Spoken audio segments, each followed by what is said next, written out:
Chairman, Chair now recognizes the ranking member of the full committee, Mr. Pallone, for 5 minutes for your questions. Thank you, Chairman Hudson. Chairman Carr, I did want to get into the local broadcasters that you mentioned, but just a simple yes or no initially. You recently stated that the FCC is not an independent agency. True? Yes or no? I said the FCC is not formally speaking an independent agency. Okay.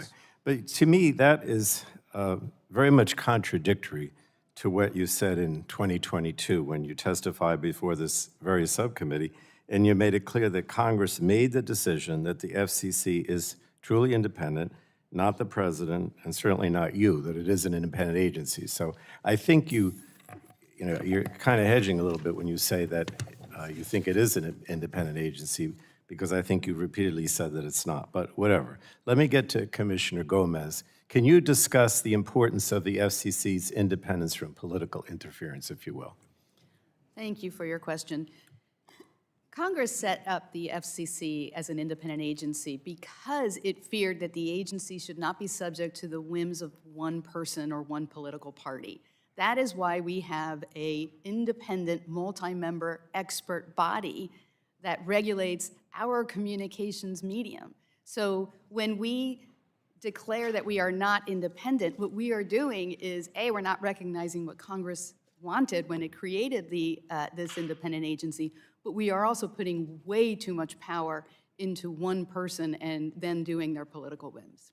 I appreciate that, and I do think, Mr. Chairman Carr, that your repeated comments do not suggest that you think it is an independent agency, but I don't want to get into all the details because I do want to get to this local broadcaster issue, which you mentioned before, because I think local broadcasters are some of the most powerful voices shaping public opinion at the local level, and the FCC has adopted and enforced ownership restrictions to ensure the needs of local communities are met, and that's why I have concerns with any further relaxation of that ownership. And I also want to remind you that Congress set the maximum reach for entities owning TV stations at 39% of national television audience households, and only Congress can change that threshold. So let me ask you, Chairman, do you agree that only Congress has the authority to raise the national ownership cap?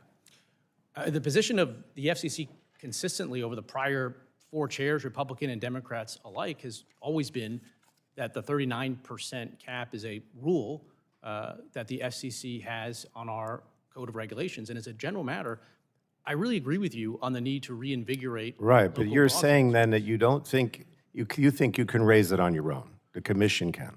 These are issues that we're looking at right now. I'm just saying. Well, I mean, yes or no? You do believe that you can raise the cap on your own? You're saying it's a regulation, not a statute? We're looking at that right now. I'm saying that if you look at the last 4 FCC chairs across Republican and Democrat, the FCC has consistently been. Well, I don't think you're answering my question, but let me move on. Commissioner Gomez, do you agree with Chairman Carr? And, well, I guess he didn't really say anything. So let me ask you, what impact do you think any relaxation of this 39% would have on consumers? Thank you for that question. So yes, the 39% ownership cap is in fact in the statute. The Congress amended the Communications Act when it imposed the 39% ownership cap. So I don't think that we have the authority to waive that. It is not just a rule. Rules are how we implement the act. I believe consolidation is worrisome. I travel all over the country and I meet with local broadcasters, and I am always so impressed with their commitment to their communities and to serving their communities. What I fear is that this consolidation is going to enable behemoth corporate parents to take those local broadcasters and to create, quote, efficiencies that will in fact water down local news and then lead to less service for their communities, not more. Well, thank you. One more question. I had a lot of discussion with the chairman about the public interest or the public interest standard.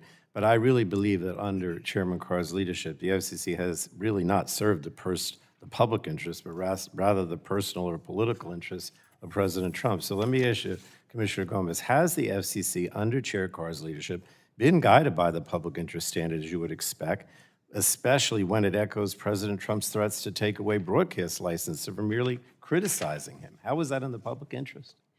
Fundamentally, it's important to note that we are subject to the First Amendment and to the Communications Act prohibition on censorship. We cannot use this vague and undefined and unchecked term the public interest in order to go after any content we don't like. What we are seeing under this administration is retaliation against speech and reporting that this administration doesn't want in order to get coverage that this administration wants. That is not a good use of the public interest standard, and we need to define what we mean by that. The gentleman's Thank time's you. expired. Thank you, Mr. Chairman.